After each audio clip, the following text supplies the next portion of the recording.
Olá, moçada, bem-vindos a mais um Circulando. Eu já ia falar Planeta Noite, hein, Rodrigo? Mas é o Circulando aqui pelo Joinville 360, o portal que mais cresce em Joinville, o mais clean, o mais moderno. E hoje comigo, eu já até falei o nome dele, Rodrigo Coelho, 44 anos, joinvilense, advogado. Tudo bom, Rodrigo? Tudo bem, pô, é um prazer enorme estar aqui contigo, com o Roger, circulando, né? Tem história, Planeta Noite, enfim. Mais uma vez. Mais uma vez. Obrigado pelo convite, obrigado mesmo. Cara, eu vou começar de leve, tá? Pra não chegar pegando assim de... Mas me conta, tudo começou em 2012 mesmo? Na verdade, começou em 29 de junho de 80, né? Quando nasci. Ah, tá.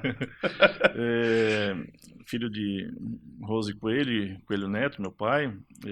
Famoso vereador, né? Meu pai Advogado. foi vereador 2 vezes, deputado estadual, advogado há um bom tempo. Sempre gostei, assim, meu pai já era vereador, né? Até tive lá na homenagem aos 10 anos do falecimento do Luiz Henrique. Lembrava da Dona Ivete, né? Dizia que era prefeito na época. A primeira vez que se elegeu lá em 1976, né? Acho que o Hugo também não era nascido ainda, né? Não, eu tava no radinho, cara, já. É? 72 eu já tava no radinho ouvindo o MDB e Arena. Eu tô com 61. Não parece, que não envelhece, tá sempre o mesmo, né? Graças a Deus, né, cara? É. Dizem que é a cachaça, né? Pode ser, conserva, né? Dizem as más línguas, mas não sei, é algo que Deus me deu. Mas, como eu te falei, em 72 eu já estava torcendo por o Pedro Ivo. Pois é, nessa eleição meu pai ficou como suplente,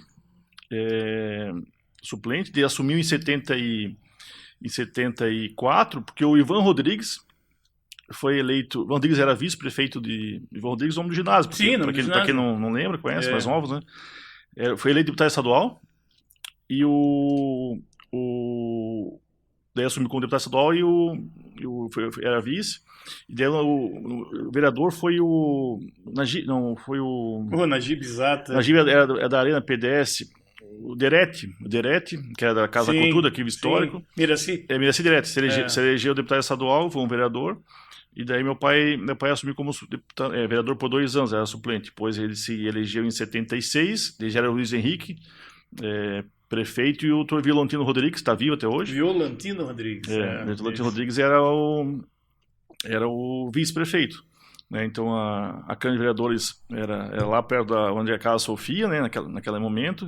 E depois veio para cá, né? Nós estamos aqui no Rudenas, quem não conhece. E do lado aqui era a Câmara de Vereadores. Né? Aqui eu tinha um banco do BESC, né? E lá em cima funcionava a Câmara de Vereadores. Então em 80, quando nasci, meu pai já era vereador, prefeito. Ele renunciou, porque o mandato foi prorrogado por 6 anos, era 4 anos, foi para 6.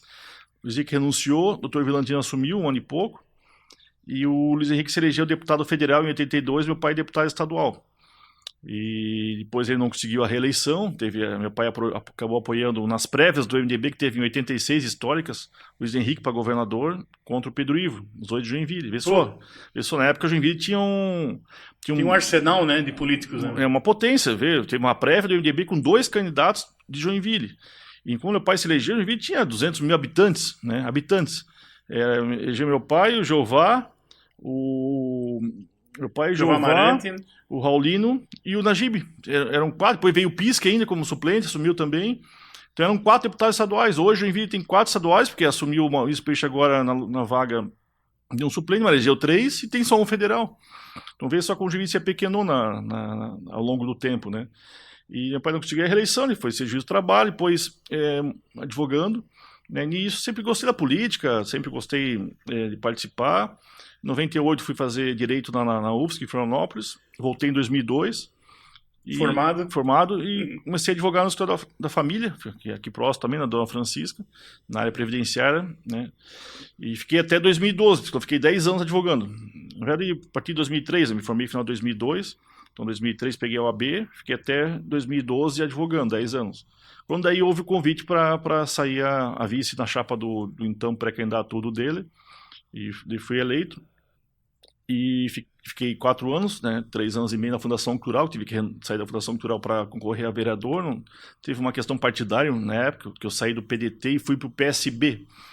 PDT na época eu era muito ligado, né, ao Rodrigo Bornt, que tinha na época... Partido Socialista.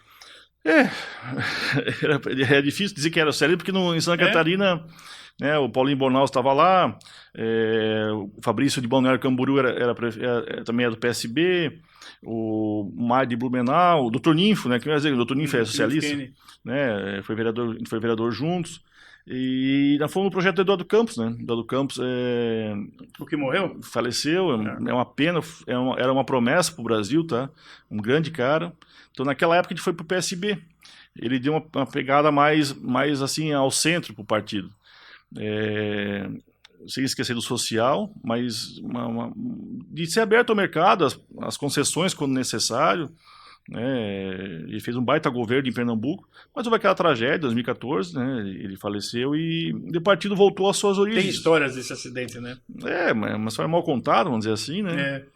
E daí o PSB começou a perseguir a gente e tal, mas isso é um pouco mais para frente. Daí fui a vereador naquela eleição e nós elegemos em 3, né, pelo PSB, e depois, em 2018, a deputada federal. Você falou um pouquinho de Fundação Cultural. Como é comandar a Fundação Cultural de Joinville? Foi um grande desafio. Porque, teve pessoas muito influentes antes de você. Teve Mira Siderete, que você já mencionou, teve Albertina Ferraz Tuma, teve o Fumaça, que era funcionário, mas era uma pessoa completamente ativa, tinha o Ralph Cell, tinha uma equipe que nos meus anos 80, quando a gente fazia eventos, era uma equipe muito forte. Depois teve o Edson Machado, né? Isso, aí na sequência veio o Edson, né? Teve o próprio Meira, ficou mais no turismo, né? O próprio Rodrigo Born também fez um bom trabalho lá. Depois veio o Silvestre, enfim.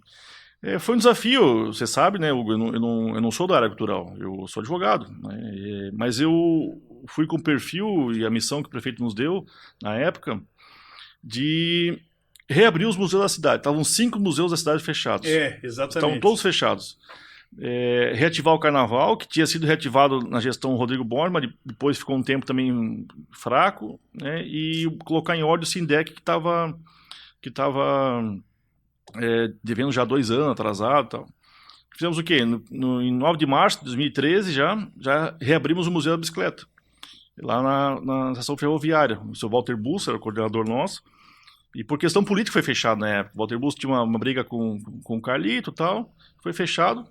E era o segundo museu mais visitado de Joinville. Só perdia para o... Imigração. Reabriu, ficou bacana. Lembro que o senador saudoso Luiz Henrique estava lá ainda, nessa inauguração. Em cima colocamos o Museu do Ferro de Passar, um acervo privado do Dr. Moacir Bogo, que também, infelizmente, nos deixou. Fizemos uma parceria com ele lá, ele pagava um monitor para o pessoal ir lá, e tinha uma coleção que só ele, e acho que era a única no mundo, não existia, né? Museu do Ferro de Passar, né? Aqueles de carvão, né? Isso, onde ele ia, ele comprava um ferro nas feiras de antiguidade e tal, e foi guardando isso, né?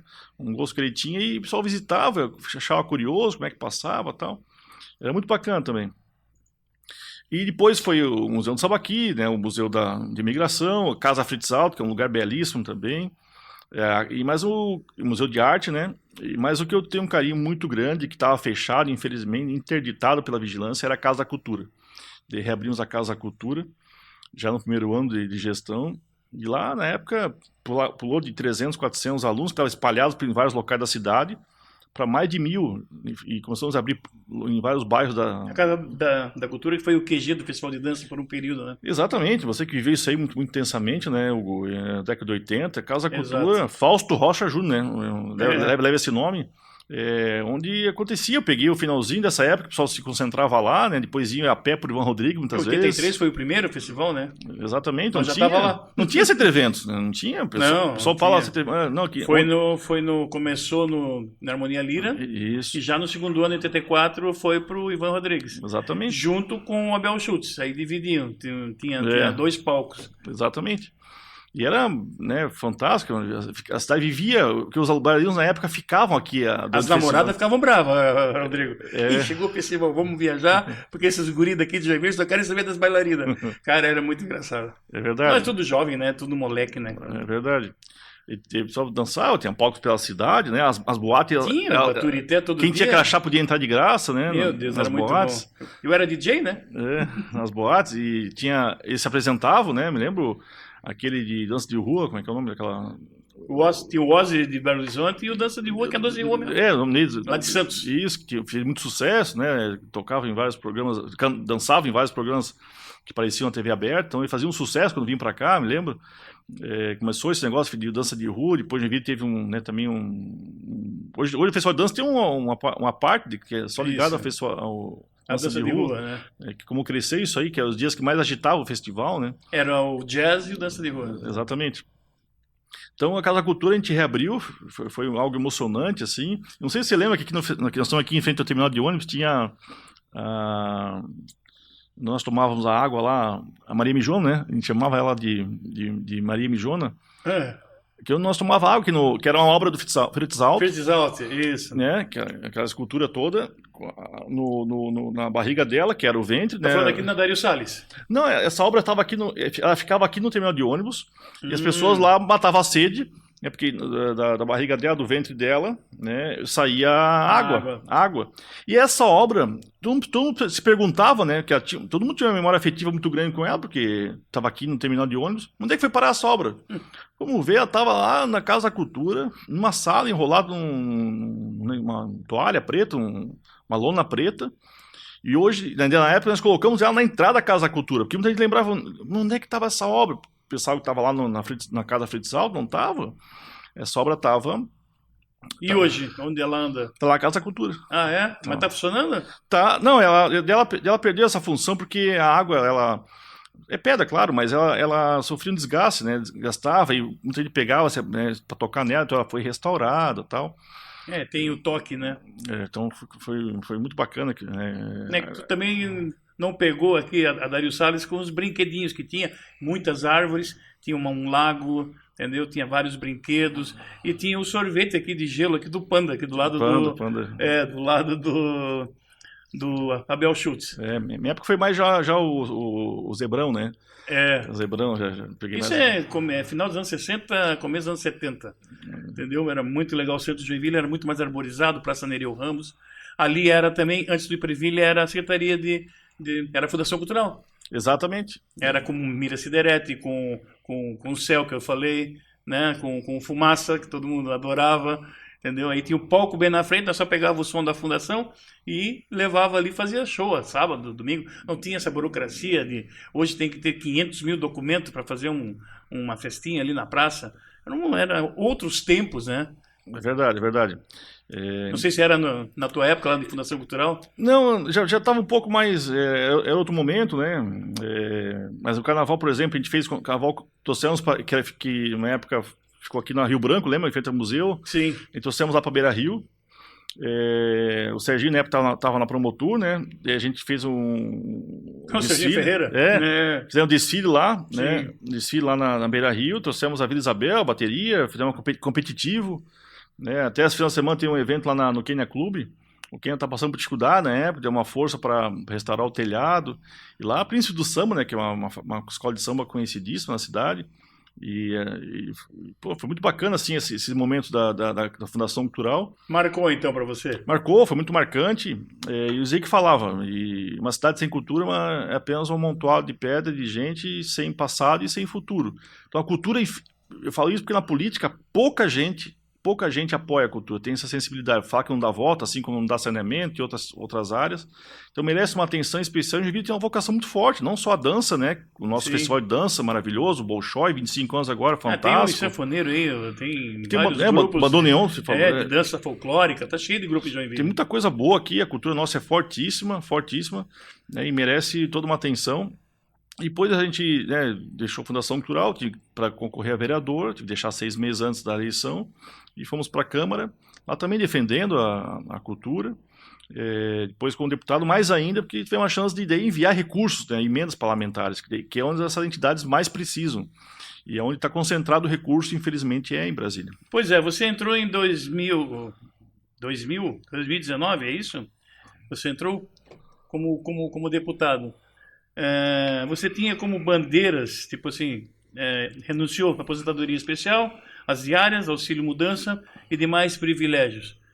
O que levou você a fazer isso? Ora, Hugo, eu sempre tive como grande bandeira, assim, nunca me apropriar ou usufruir das benesses do poder, porque não é o caso aqui de Joinville, mas quando sou deputado estadual, né, federal, é muita diária, é muito cargo, por exemplo, aposentadoria especial, não justifica. Eu que sou advogado na área previdenciária, como é que eu ia me usufruir de uma aposentadoria especial, pagando menos, né, em menos tempo e ganhando valor maior? Não, eu continuei pagando o INSS, como eu pago até hoje o INSS. Se eu quero ter um valor maior quando deixar Sim, paga um pouco mais, né? Deixar de trabalhar, enfim, eu vou pagar a previdência privada, vou procurar outros investimentos, enfim, aluguel, né, mas eu não posso usufruir disso. Auxílio mudança, que é o chamado auxílio paletó que o pessoal fala. Um deputado ele ganha um salário a mais, tá? Quando ele chega em Brasília e quando acaba o mandato dele, para fazer a mudança. Porque antigamente Brasília era isolada, né, quando foi criada em 60, e as pessoas iam tinham que sair dos seus estados, né? E levar uma mudança mesmo, né? E se pagava um salário para fazer isso. E ficou, né? Porque hoje já tem os apartamentos funcionais. Funcionais. Né, então, para levar os móveis para esse apartamento, porque lá não tinha loja de móveis, essa foi a desculpa, enfim. Acabou ficando isso aí. E daí virou auxílio paletó, na verdade, porque a pessoa, tu comprar paletó terno para apelidaram, né? Mas com salário não pode comprar. 28 mil reais, né? Limpo, né? Então, eu fiz isso. Eu escolhi 10 entidades, dei, na época, 3 mil reais para cada uma. Com esse valor, porque eu não tinha como devolver. Não tem como você devolver esse recurso público, né? Não tem como. Se devolver, vai ficar lá no caixa único, não tem. Né? Então, recebe e doa para as entidades. Então, isso foi... Igual o Udo, parece que doou todo o salário. Doou o salário. Claro, o Udo foi uma questão um pouco além, porque ele não precisava, né? Ele, uma certa idade, uma pessoa bem de vida e bem resolvida. E o salário, eu concordo, que até acho que o vereador tem que ganhar bem, o deputado tem que ganhar bem, o prefeito tem que ganhar bem, porque quem leva a sério a profissão, digo profissão, o cargo, a ocupação, que a profissão, muitos fazem da política uma profissão, mas não é uma profissão. Minha profissão, por exemplo, é advogado. Acabou o mandato, voltei pro escritório. Você veio advogar, né? Mas quem leva a sério o cargo trabalha muito, tá, Hugo? Trabalha 24 horas por dia, 7 dias na semana, não tem sábado, domingo, feriado, gente ligando. Então precisa ter um salário, até para que não haja a tentação da pessoa ficar se corrompendo aí por qualquer coisinha, como aconteceu aqui recentemente na Câmara de Vereadores. Então eu renunciei a todos esses privilégios que tinha. Suas benesses. Que é o que a população se revolta, né? Exato. Quando vê lá, por exemplo, hoje tem a lei da transparência, você consegue consultar a internet e você vê lá o quanto que ganha, quanto que recebeu de diário e tal. Mas onde está a grande caixa preta é no judiciário. O judiciário você não consegue ver isso aí. É que nem o Rio Barbosa falou, né? A pior ditadura é a da toga. É a da toga, né? Por isso que o pessoal está revoltado com o STF, porque não sabe, e agora saiu umas reportagens que tinha juiz, promotor ganhando 200 mil reais no mês, 300 mil reais, 400 mil reais. Acima dos 40 mil, que é o máximo. Que é o teto. Né? Como é que acontece isso? Que são esses aditivos, essas indenizações, esses acréscimos que são dados. Retroativos teve agora. Teve retroativos, a gente recebendo R$1 milhão. Isso é um absurdo, tá? Isso é revoltante. Agora, numa semana recente, né, que teve em fraude do INSS, o coitado lá que ganha um salário mínimo tem descontado indevidamente um assalto, um roubo, e o pessoal ganhando esses valores absurdos com justificativas. É onde eu queria chegar, Rodrigo. Em 2019, vocês fizeram a reforma da Previdência. Vocês fizeram essa medida provisória também a favor de não haver esses cortes? O importante é resgatar historicamente isso aí. A reforma da Previdência, na verdade, a proposta dela inicial veio do governo Dilma já. Só que como o governo Dilma estava desgastado, teve impeachment, não teve clima político para aprovar a trabalhista e a previdenciária. E quando veio o Temer, ele aprovou muita coisa em 2 anos. Uma delas foi a reforma trabalhista. Quando ele ia aprovar a reforma previdenciária, houve aquele escândalo, a gravação dos irmãos Batista e tal, e ele também sofreu o processo de impeachment. E não conseguiu encaminhar a reforma da Previdência. Tanto que quando chegou a nós lá em 2019, eleito em 2018, a reforma da Previdência, o texto já estava mastigado praticamente. E foi aprovado em 6 meses, a maior reforma da história da Previdência no mundo. No mundo, não teve uma reforma da Previdência tão robusta como essa. Indigesta, difícil, antipática, sim, mas necessária para o Brasil, e a palavra de ordem é responsabilidade, com o dinheiro público. Sob pena de a gente chegar ao ponto igual aconteceu a Grécia. Você lembra a Grécia, que era um país fantástico, maravilhoso, mas quebrou e entrou numa uma virada financeira, por pouco não chegou a uma guerra civil interna, devido às pessoas ir lá se aposentados, receber o seu benefício, não ter mais o recurso. Não tem mais dinheiro. Não tem mais dinheiro. É o que está acontecendo, ou o que vai acontecer se continuar esses desvios em 2027. É o que estão falando já. Sim. O próprio TCU já está comentando. O TCU já alertou. E o que é o TCU? É o Tribunal de Contas da União. É onde fiscaliza as contas e onde fica atento, onde a gente faz todo o nosso trabalho. Tem um órgão no Brasil, no Estado também tem, e alguns municípios tem, como São Paulo, que é quem fica fiscalizando se o dinheiro público está sendo bem aplicado. E tem a CGU também, que é a Controladoria Geral da União. Mas o TCU alertou, inclusive o presidente do TCU alertou, vai ser necessário, infelizmente, fazer uma nova reforma da Previdência daqui a pouco. Mas o motivo é simples, Hugo, porque nós estamos vivendo mais e tendo menos filhos. Então acontece o quê? Meu pai, na época, tinha 7 irmãos, minha avó tinha 10 irmãos. Hoje eu e meu irmão, por exemplo. E hoje não se paga mais o INSS como se pagava antigamente. Podia pagar sobre até 20 salários mínimos, ficava registrado numa empresa. Minha mãe pagava sobre meu pai sobre 10, né? Sobre 10. Só que não recebia sobre 10, recebia sobre 5. Exatamente. Hoje o teto do INSS é 8 mil reais, não chega a 6 salários mínimos. E para você ganhar 8 mil, você já viu que tem que pagar, daria milhões em 40 anos pagando? Quer dizer que você botasse esse dinheiro em CDB, em RDB, daria muito mais. Quer dizer, não bate as fichas, né? Não bate a história. Se a pessoa pagar, é um cálculo bem simples, né? E é duro falar isso, é triste. Pagar 40 anos, né? Que é o mínimo que vai se exigir agora até uma certa idade. 40 anos, 20% de 8 mil reais dá 1.600 reais. Aqui estou arredondando para fazer um cálculo simples. 1.600 reais por mês, tá? Sim. 20% tu paga. Tem que pagar 40 anos. Tu vai receber os 8 mil reais. Já fez o cálculo? Quanto vai dar isso? Se a pessoa aplicar isso na aplicação financeira mais modesta, tá? Mais modesta. Numa poupança, dando juros de 0,8 ao mês. Ela vai receber 28, 27 mil reais por mês. Exato. Se ela tiver essa disciplina, essa educação financeira de aplicar num... Porque o problema do brasileiro também, e a gente tem que fazer uma meia-culpa aqui, é que não tem educação financeira. A dura realidade é que 2/3 das famílias hoje estão endividadas com o SPC. Seriam quase 80%, cara. Claro que tem crise, tem inflação, baixou o salário realmente, mas eu, por exemplo, estudei em colégio particular e não tive educação financeira. Não fui saber, todos nós, da marra, o que é cheque especial, o que é ajuda do cartão de crédito, o que é...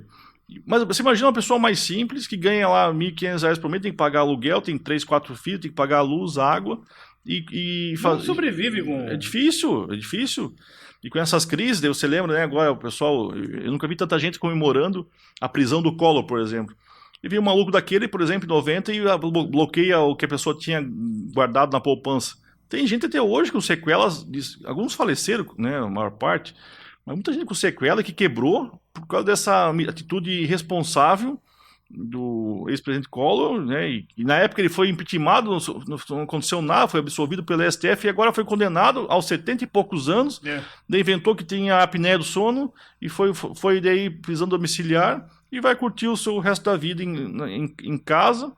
Né, enquanto várias pessoas quebraram por vários desvios que ele fez, não se contentou. Mas foi pela Lava Jato que ele foi preso. E foi pela Lava Jato, por um negocinho que ele fez lá como senador. Isso 30 anos depois do que aconteceu lá na época do impeachment.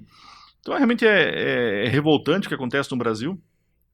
Mas enfim, né? Então, o que eu queria saber de você, como foi essa medida, né, provisória e por que ela foi revogada em 2022? Portanto, é muito histórico.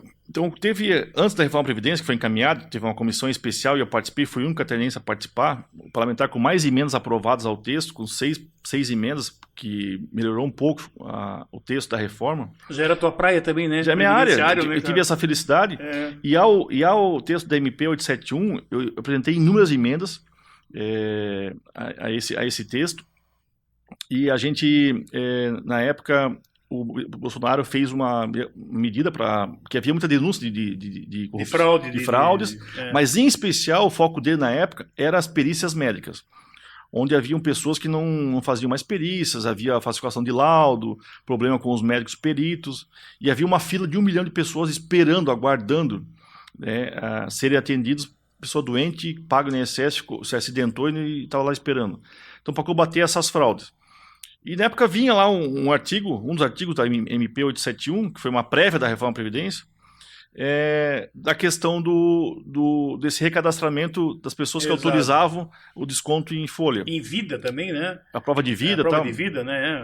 Sim. Porque depois, agora com a senha Gov, com a unificação dos dados, pegou-se a biometria do título de eleitor, que a gente usa lá na hora de votar, coloca o título. Todo mundo fez, né? Porque não tinha isso no INSS, então era muito fácil fazer as fraudes.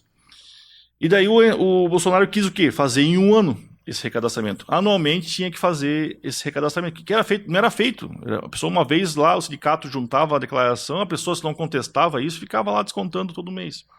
E a maior parte dos casos, eles, melindrosamente, vamos dizer assim, maldosamente, de modo sutil, faziam que desconto de 5, 10 reais no benefício das pessoas, em especial as mais simples. Só que num contexto, indígenas, pescadores, aposentados rurais. Num número grande de pessoas, né? Claro, que não tem acesso à INSS, ao celular. Não tem, analfabeto. muitas vezes pessoas simples, que não sabem ler e escrever. E nem sabiam, porque às vezes fazia empréstimo consignado, às vezes entrava no cheque especial, já tinha um juro cobrando lá, uma taxa do banco, nem notavam. E daí, logo depois, você lembra, claro, veio o Covid, em 2020. E daí optou-se, na época, por fazer um recadastramento a cada 3 anos. Isso, na verdade, na prática, não impediria o que essas pessoas fizeram, esse pessoal que foi preso agora da fraude. Porque o problema é que como nós estávamos conversando antes, muitas pessoas financeiras e os servidores do INSS que vazavam os dados para essas financeiras já sabem que a pessoa está aposentada antes do próprio segurado do INSS. Já vaza, né? Já vaza. Tanto que prenderam o diretor de benefícios do INSS, policial federal, porque tinha pessoas que vazavam as informações lá de dentro. Daí a financeira já ligava para a pessoa, e a pessoa já entrava naquele papo, entrava numa ligação, e às vezes pegava a face da pessoa, falsificava os dados, e ia falsificar a assinatura dela. Ia tirando todo mês um pouquinho. E fazia essa autorização de entidades fantasmas, ou muitas que não existiam, e algumas existiam. Vou dar um exemplo, a Contag. A Contag, Hugo, na década de 80, 90, com o MST, era muito forte. A Confederação Nacional dos Trabalhadores da Agricultura. Quando houve o fim da contribuição sindical, ela perdeu a grande parte da sua receita. Foi a que mais arrecadou, né? Foi a que mais arrecadou. Depois a do Frei Chico, né? Exatamente. Que é o Sindicato Nacional dos Aposentados. Daí eu começo a ver as denúncias, né? Eram 500 novos associados por dia. É um negócio assim, não tinha como... qual é a atração que a pessoa ia lá deixar ou descontar? Não é o caso, por exemplo, aqui tem que fazer justiça, Hugo. Tem entidades sérias. Vou dar exemplo aqui em Joinville. A Associação dos Aposentados e Pensionistas de Joinville. Existe há mais de 50 anos. Ela tem um trabalho fantástico com os idosos. As pessoas vão lá, fazem o cadastro, preenchem, autorizam o desconto lá, não sei se é 10, 15 reais por mês. Tem café todo dia lá. Eles estão no União Palmeiras, né? Isso, eles se reúnem lá. Tem dança. Você vai lá, é mais de 500 pessoas, idosos. Que muitas vezes é a única diversão da semana, tá? Os filhos já foram morar fora, acabou aquela... porque tem uma sede muito boa lá, né? Aquele contato com a vizinhança acabou. Na Rua Jaraguá? Exatamente. Então eles fazem torneio de dominó, torneio de sinuca, de bocha, tem dança, tem cuca, lá eles fazem viagem, legal, né, cara? fazem viagem para Madre Paulina, enfim, é um negócio muito legal. Então isso é uma entidade séria, por exemplo. Só que esses sindicatos maldosamente aí se aproveitaram desse acesso. Porque não era só uma pessoa que estava por trás, né? Falaram lá um tal de careca do INSS, um tal de não sei o que lá. Não, tinha muita gente envolvida disso aí. Porque não tem como... Tanto que o próprio presidente do INSS foi afastado do cargo, né? Lupe, né? E o ministro da Previdência acabou caindo. Que já caiu no governo Dilma, você lembra atrás? Já caiu por denúncia também de ONGs. O Lupe era o ministro, né? Ministro da Previdência. Já tinha caído no governo Dilma, por negócio de ONG, de autorização de carta sindical, e agora caiu de novo no... Mas tu viu os valores, como subiu de 2016, 2019, isso daí começou 23, decolou? Começaram a investigar, isso começou quando autorizaram os empréstimos consignados, porque essa... 2008, é isso? 2008, tá, quando começou. Essa, Hugo, infelizmente, é a ponta do iceberg, tá? Esse rombo de 6 bilhões de reais. Que pode chegar casado a 200 bi. A 2 bi, né? 200 bi. 19, 200 bi. 219 bi, que atinge mais ou menos hoje 9 milhões de pessoas. 219 bi, Rodrigo. Isso. Então, 9 milhões de pessoas, 6 bilhões. Já se fala em 90 bilhões dos empréstimos consignados, porque essas pessoas que falsificaram esse desconto por mês também falsificaram assinaturas de empréstimos consignados. Só Que seria o casado, né? Quando Casado. fala em casado, seriam os consignados junto com essas falcatruas, né? Só em 2024, 35 mil pessoas reclamaram pro INSS que não autorizaram desconto consignado. E a maior parte não reclama. Só o nosso PROCON de Joinville, e agora nesses 3, 4 meses do ano, já teve mais de 1.000 reclamações. De descontos. E o PROCON, a pessoa não procura o PROCON para denunciar esse tipo de situação, é raro. Né? Então, é realmente algo que revolta a gente, as pessoas têm que ser duramente punidas. Só que o mais engraçado, né? Só no Brasil que acontece isso. Quem é que vai pagar a conta? Isso que eu ia te perguntar. Como é que vai descobrir agora e eles querem pagar a conta com dinheiro do próprio povo? E aí? Nós que fomos roubados, É igual Itaipu, né? digo, Tá saindo dinheiro que vai ter que pagar a conta com o aumento da conta de luz. O povo. eu digo nós por quê? Porque nós, povo, que não existe dinheiro público, o dinheiro existe é do pagador de imposto. Todos nós agora estamos, inclusive, no Nem o Estado tem dinheiro. Não tem isso, não tem como. O Estado imprime moeda, né? Exato. Então, agora está até na época de declaração de imposto de renda. Então, esse dinheiro nosso, que é concentrado em Brasília, vai ser usado para pagar a conta desse rombo. Por quê? A maior parte dessas entidades eram fantasmas. Então, o que conseguiram hoje bloquear de bens deles? 3 bilhões até agora. Só. Metade. Você está falando isso de Contag, de Sindinap? Não, que foi o quê? Foram carros, dinheiro em conta, até em criptomoedas o pessoal investiu. Até em criptomoeda, vê só. Sim. Mandaram dinheiro para o exterior, compraram quadros, carros de luxo. Né? Então hoje conseguiram bloquear 3 bilhões. O restante do recurso vai ser difícil. E mesmo esse que foi bloqueado agora, o advogado vai estar com ação, vai dizer que não é oriundo desse desvio, vai ter o processo judicial correndo. Isso vai demorar anos. E o coitado lá que teve o desconto, ele está precisando, porque assim aconteceu o quê em um dos casos? Eu peguei uma pessoa que estava sendo descontado R$ 97,00 por mês. Num ano dá R$ 1.300. Em 5 anos, dá mais de R$ 6.000, R$ 7.000. Muitas dessas pessoas, elas deixaram de pagar a conta de luz e água, foi cortado. Muitas pessoas deixaram de atrasar uma conta, mas pagou juro, entrou no cheque especial, teve o nome negativado. Então isso é uma consequência. Então, isso gera consequências, né? As mais variadas. É. Então não imagina. Então aqui, aproveitar a audiência de vocês aqui, qual é o conselho que eu dou hoje para as pessoas que foram afetadas? No momento, ainda não entrar com ação. Esperar o governo... porque ele já conseguiu bloquear uma parte, como eu falei, e tem previsto para agora, em maio e junho, eles devolverem em torno de uns 300 milhões de reais de algumas entidades, onde eles conseguiram bloquear da conta direto dessas entidades aí. Então, algumas descontos já vão ser devolvidos agora em junho, porque a partir de dia 13 de maio, eles começaram a notificar as pessoas que foi descontado devidamente e a pessoa pedindo para ser ressarcida. Sim. Então, o sindicato, a confederação, a associação vai ter 15 dias para provar que a assinatura que está lá é da pessoa. Não provou, então vai ter 15 dias para devolver o recurso para a pessoa. Tudo que foi devolvido. Só que surrupiado. Surrupiado.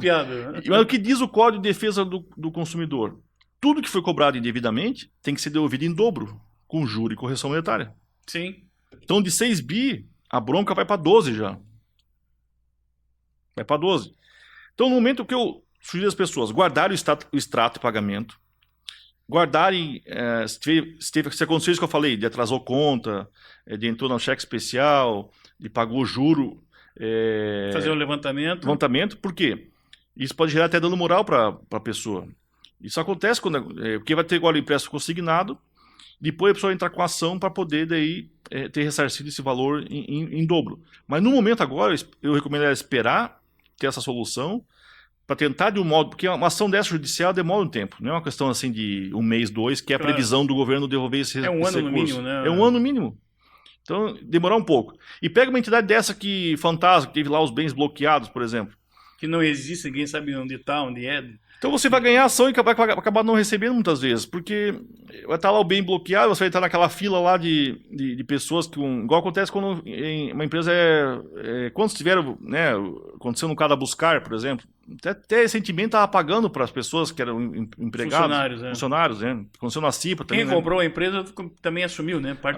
Assumiu, estão pagando, enfim, pagaram. Mas quando acontece esse problema judicial, leilão, tenta na fila. Claro que tem preferência no pagamento. Os funcionários em primeiro lugar, né? Sem dúvida. Mas é algo que demora. Então, no momento ainda espera, porque está acontecendo o quê? O golpe do golpe. Até advogados, tá? Infelizmente. Empresas estão ligando para as pessoas. Eu consigo recuperar aquele teu dinheiro em 2, 3 meses. Me paga aqui 100, 200 reais que eu consigo recuperar esse teu dinheiro. A pessoa cai, né? Inocente. Tu tem direito a receber, vamos supor, 1.000, 2.000 reais. Só que eu tenho que cobrar 100, 200 reais para entrar. Só que não consegue fazer nada. Não consegue. Isso é o golpe do golpe. Infelizmente está acontecendo isso, tá? O brasileiro tem essa habilidade para inventar coisas, fazer do mal. Muitas dessas pessoas estão ligando de dentro dos presídios, das cadeias. Os maiores golpes são do presídio, né, cara? Estão ligando de lá, e é uma pessoa bom de lábio, a pessoa cai. Então aqui fica o alerta. O INSS não liga para ninguém. Se alguém ligar dizendo... Igual os bancos, né? Se alguém ligar dizendo que é do INSS, é mentira. O INSS vai mandar a notificação por esse aplicativo. Então é importante a pessoa baixar lá o aplicativo Meu INSS, baixar a senha Gov, para por lá é o único canal oficial de informação. Não caia em mais golpe, já basta esse. Chega, né? Rodrigo, vamos finalizar, mas temos mais um tempo ainda. O que eu mais desejo saber é melhor deputado em 2021, melhor mandato dos catarinenses no todo, nesses 4 anos. Por que não houve a reeleição e por que o joinvilense não vota em joinvilense? Esse reconhecimento, que eu sou muito grato, assim, foi feito pelo Ranking dos Políticos, que é uma entidade apartidária que avalia o mandato dos parlamentares em Brasília, de acordo com a posição dele, com o trabalho, com a dedicação, até a frequência, que tem deputado que não vai trabalhar, que falta, não vai, enfim, e votação nas matérias mais polêmicas.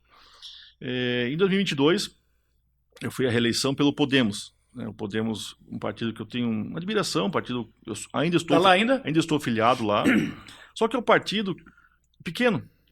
E aconteceu o quê? Não são os mais votados que se elege. O partido tem que fazer o quociente, né? O quociente partidário. E o que é isso?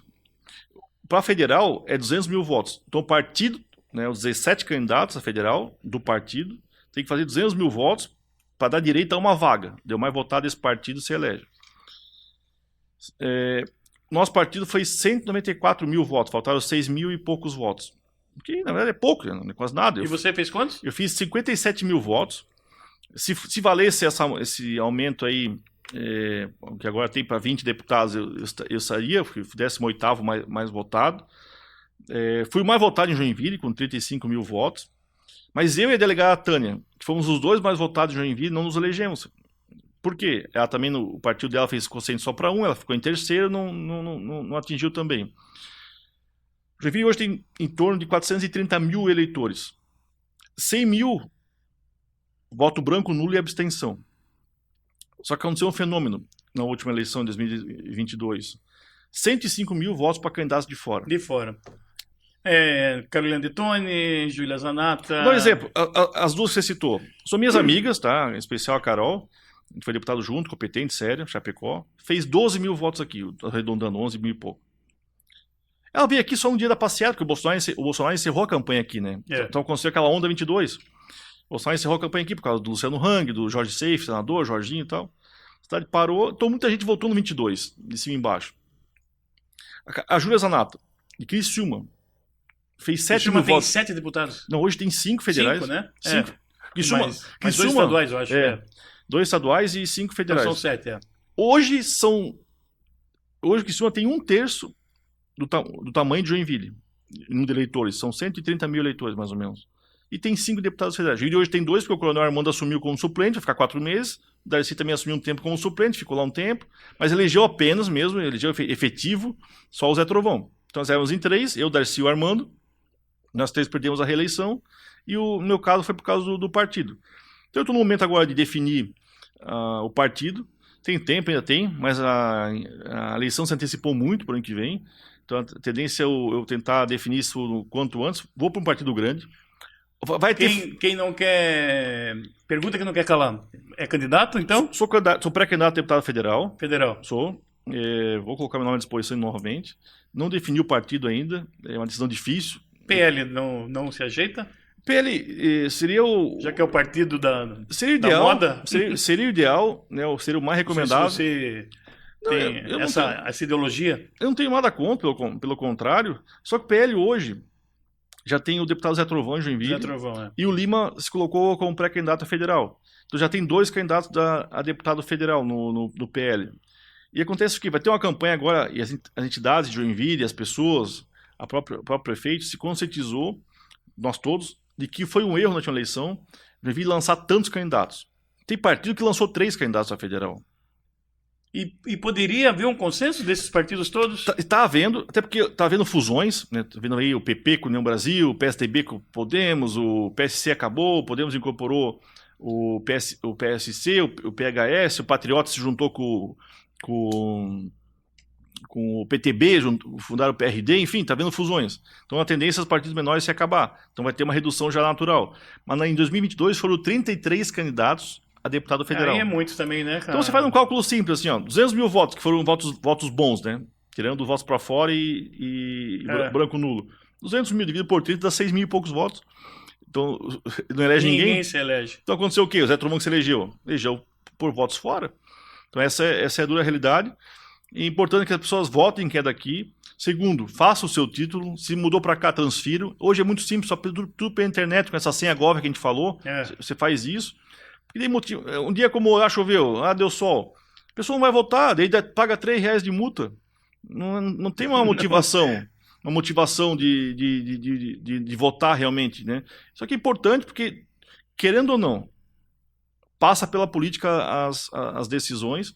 É importante a gente votar. O dinheiro hoje está concentrado em Brasília. Os recursos estão lá. Só no meu caso, mandamos mais de R$100 milhões em emendas para Joinville. Você estava mandando até esse tempo atrás, né? Dinheiro ainda, recursos. E vai vir mais ainda, porque a emenda ela demora um pouco. É um processo, né, burocrático. Ele tem a licitação da prefeitura, né? Tem que, às vezes a empresa Foi para o São José que você mandou? São José, uma UBS aqui no Guanabara. Teve também aqui na Arataca, lá na recreativa da PM, foram 2 milhões para asfaltar lá aquela estrada. Aqui para o Autocadef, que está sendo feita duplicação, foram 8 milhões. Enfim, foram para vários locais, para o Bolshoi, enfim, para várias entidades também na área da cultura. Então, isso você imagina só em 100 milhões, agora aumentou o valor, está muito mais agora. Então você tem hoje em Joinville quase 500 quilômetros de rua de barro. Se os 3 deputados, 4, nós temos chance de ter 4, inclusive, se unirem em 4 anos... Pois é, isso que eu ia falar. Se tem mais deputados, se o joinvilense tiver essa consciência, virá muito mais recursos para a cidade. Exatamente. Porque hoje o Joinville, você pode falar que a prefeitura ela não tem perna, não tem braço para fazer essas obras. Ela tem que buscar o financiamento, ou recurso no governo do estado, ou recurso do governo federal. Porque está concentrado nesses entes. O município vem muito pouco. O Joinville gasta muito em saúde. E tem muito dinheiro que é carimbado, educação, por exemplo. 25% do orçamento tem que ser educação. Tem que ser saúde. Educação, desculpa. Educação, saúde é 15%, só que o Joinville gasta mais de 30%. Porque o Joinville tem o São José, que consome bastante. Pouco. Então fica aqui né, o pedido para quem está nos assistindo, votar em quem é daqui. Até porque é mais fácil cobrar depois, né? E o Jorginho, de onde está tirando tanto dinheiro para fazer tanta obra? Santa Catarina é um estado maravilhoso, né, Hugo? Porque de 100 milhões, por exemplo, 10, 20 fica aqui, o resto vai para Brasília. Mas fica lá no governo do estado... de 100 milhões vai para lá, 20 volta para cá. Volta para cá, para Joinville, mas volta um pouco para o governo do estado. E tem o ICMS, que é um imposto tipicamente, né, estadual. Nós temos aqui, né, o Porto de Itapuá está bombando, o Porto de São Francisco está bombando. Joinville, né? O Porto de Itajaí, Navegantes, que é privado, tem Imbituba ainda. Nossos aeroportos aí, nosso agro, ele anda pelas próprias pernas. É um estado maravilhoso, que tem tudo, né? E tem indústria para tudo que é gosto, tipo, no oeste tem na área do agro, aqui nós temos uma metalmecânica, nós temos construção de barcos, navios lá em Itajaí, na região de Florianópolis. Então é um estado maravilhoso que arrecada muito. Pois finalizando então agora contigo, Rodrigo, essa briga, essa ação de Joinville contra o dinheiro que vem dos royalties do petróleo, para beneficiar todos os municípios, em vez de beneficiar somente onde tem os estoques, que é Guaramirim, né, é Biguaçu e Itajaí. Por isso que Itajaí ganha de nós em ICMS. O que você vê dessa ação da cidade? Joinville está correta. É uma briga antiga, né, e que agora vai ter uma definição. Eu penso que assim como aconteceu na época Santa Catarina e Paraná, também teve uma briga também dessa. E foi um erro, na verdade, do IBGE lá, de fazer a divisão lá. Sim, a linha estava errada. A linha estava errada e tal. E essa questão, né, da distribuição, onde é depositado e feito, né, o granel a Transpetro, na verdade, que faz a distribuição e transporte do petróleo. E Joinville estava perdendo, né, assim como acontece com outros municípios da região, e concentrou muito em Itajaí, porque é uma cidade litorânea, tem o porto, enfim. Então tem razão, é uma decisão política que vai envolver o Tribunal de Justiça fazer uma conciliação, porque senão vai ficar... Por isso que eles têm o maior PIB, né? Hoje, né, Itajaí é uma cidade fantástica, cresce muito, mas não justifica hoje Itajaí ser maior que Joinville em arrecadação. Não justifica, não tem indústria lá como nós temos aqui, por exemplo. Né? Tem um porto, claro. Tem um porto onde muito é... esse estoque aí, esse estoque não é... Essa usina aí, né? Armazenamento de petróleo. De petróleo. Exatamente. Então, os motivos que aumentam a arrecadação. Então, eu penso que vai ser definido isso através de um acordo. Porque se não tiver acordo, vai ter recurso para o STJ e para o STF. Então, isso vai demorar mais 4, 5, 10 anos. Né? Então, eu penso que o governador tem um papel fundamental nisso, né? Fazer uma compensação lá e para deixar isso, porque esse recurso vai acabar ficando em Santa Catarina. Né? E Joinville, hoje Itajaí, tem 3 acessos duplicados. Os 3 acessos, e agora tem um quarto, né? Também é duplicado. Joinville, agora que vai ter o primeiro, no Alto Cardef, porque foi feito lá, claro, isso industrial, recentemente, mas não é onde as pessoas chegam em Joinville, né? As pessoas chegam aqui pela 15 de novembro, pelo Alto Cardef, enfim, e não é duplicado o nosso acesso.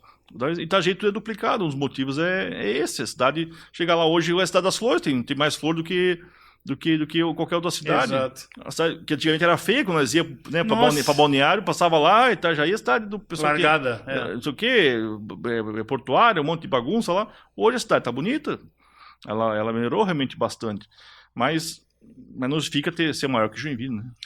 Rodrigo, sua mensagem final para que o joinvilense vote em Joinvilense. Hugo, obrigado pelo convite, né? Parabéns pelo projeto de vocês aí, você e o Roger, né? Sucesso, né? O 360, o Joinville 360, o Circulando, prazer revê-lo. Obrigado mesmo pela oportunidade de estar aqui, bater um papo, né? Lembrar algumas histórias aí. Foi um bate-papo mesmo, né? Então, agradeço a todos, né, pelo carinho, pela oportunidade, e fica só o apelo, independente se é Rodrigo ou qualquer outra pessoa, opções não vão faltar, que votem em candidatos de Joinville para deputado estadual e deputado federal. Serão, na outra eleição, na próxima, serão 6 votos, são 2 para o Senado, né? Então vai ter voto para presidente da República, sim, governador, 2 vagas para Senado, deputado federal e deputado estadual. Então são 6 votos. Só tem que levar a colinha, porque senão não vai lembrar os números. Então o deputado federal e estadual tem que ser daqui da cidade, para trazer mais recursos. É isso aí. Rodrigo. Obrigado, meu amigo. Obrigado, cara. Obrigado. Moçada, estou ficando por aqui. Eu volto na sequência com outro entrevistado aqui no Circulando.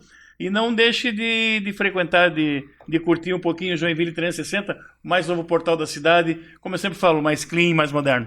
Tchau, Rodrigo. Tudo bom. Tchau, você.